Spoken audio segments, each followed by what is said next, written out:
அனைவருக்கும் இனிய வணக்கம். அன்பின் ஆன்மீகம் யூடியூப் சேனலுக்கு உங்களை அன்புடன் வரவேற்கிறோம். இன்றைய பதிவில் நம்ம பார்க்க போகிறது சிதம்பரம் அருள்மிகு நடராஜர் திருக்கோயிலோட 2026 வருடத்திற்கான ஆணி திருமஞ்சனம், ஆணி உத்தர தரிசனம் குறித்த தகவல்களை நம்ம சேனலை முதல் முறையாக பார்க்குறவங்க ஞாபகமாக சப்ஸ்கிரைப் பண்ணிக்கலாம். சிதம்பரம் நடராஜர் திருக்கோயிலுக்கு பல்வேறு சிறப்புகள் இருக்குது. அதில் குறிப்பாக ஒரு சிறப்பு என்னன்னு நம்ம பார்க்கலாம். இப்போ பஞ்சபூத ஸ்தலங்கள் மற்றும் பாடல் பெற்ற ஸ்தலங்களை வழிபட நிறையா பேர் விரும்புவாங்க. இப்போ முருகன் கோயில்கள்னா அறுபடை வீடுகள் தரிசனம் அப்படின்னு சொல்லிட்டு ஆரம்பிப்பாங்க. அதே மாதிரி பஞ்சபூத ஸ்தலங்கள் மற்றும் பாடல் பெற்ற ஸ்தலங்களை வழிபட விரும்பக்கூடியவங்க சிதம்பரத்தில் இருந்து தொடங்குவது தான் நல்லதுங்கிறது ஐதீகமா இருக்கு. ஏன்னா பஞ்சபூதங்களால தான் இந்த பிரபஞ்சமே இயங்கிட்டு இருக்கு. பஞ்சபூதங்கள்ல ஆகாயம்தான் முதல்ல தோன்றுச்சு. அந்த வகையில பஞ்சபூத ஸ்தலங்கள்ல முதல் ஸ்தலமாக இருக்கக்கூடியது சிதம்பரம் அருள்மிகு நடராஜர் திருக்கோயில்.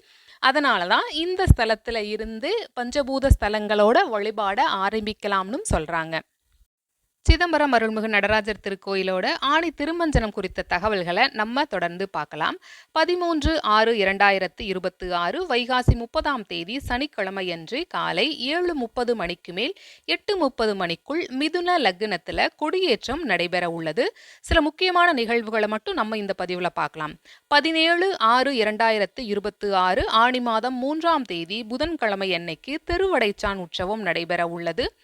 21/6/2026 ஆணி மாதம் 7ஆம் தேதி ஞாயிற்றுக்கிழமையன்று காலை மணி 4:30 மணிக்கு மேல் 5 மணிக்குள் ரிஷப லக்னத்தில் ரதா யாத்ராதானம் நடைபெற உள்ளது.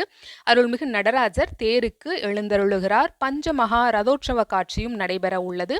மாலை ஆயிரங்கால் மண்டபத்தில் ஏககால லட்சார்ச்சனையும் நடைபெறுகிறது. ஆணி திருமஞ்சன தினமான 22/6/2026 ஆணி மாதம் 8ஆம் தேதி திங்கட்கிழமையன்று ஆயிரங்கால் மண்டபம்னு சொல்லப்படுற ராஜ சபையில சிவகாம சுந்தரி சமேத அருள்மிகு ஆனந்த நடராஜ மூர்த்திக்கு சூரியோதயத்திற்கு முன்பு மகா அபிஷேகமும் திருவாபரண அலங்கார காட்சியும் பஞ்சமூர்த்தி வீதி உலாவும் நடைபெற உள்ளது. பகல் 12 மணிக்கு மேலாக ஆணி திருமஞ்சன மகோத்சவ ஆனந்த நடன தரிசனமும் ஞானாகாச சித்சபா பிரவேசமும் நடைபெற உள்ளது. 23/6/2026 ஆணி 9ஆம் தேதி செவ்வாய்க்கிழமையன்று முத்து பல்லக்கு நிகழ்வோட இந்த வருடத்திற்கான நிகழ்வுகள் இனிதே நிறைவு பெற உள்ளன. இந்த நிகழ்வில் நாமும் கலந்து கொள்வோம். இந்த பதிவு குறித்த உங்களுடைய கருத்துக்களை கமெண்ட் பாக்ஸில் தெரிவிக்கலாம். இப்பதிவினை இதுவரைக்கும் முழுமையாக கேட்ட உங்கள் அனைவருக்கும் மிக்க நன்றி.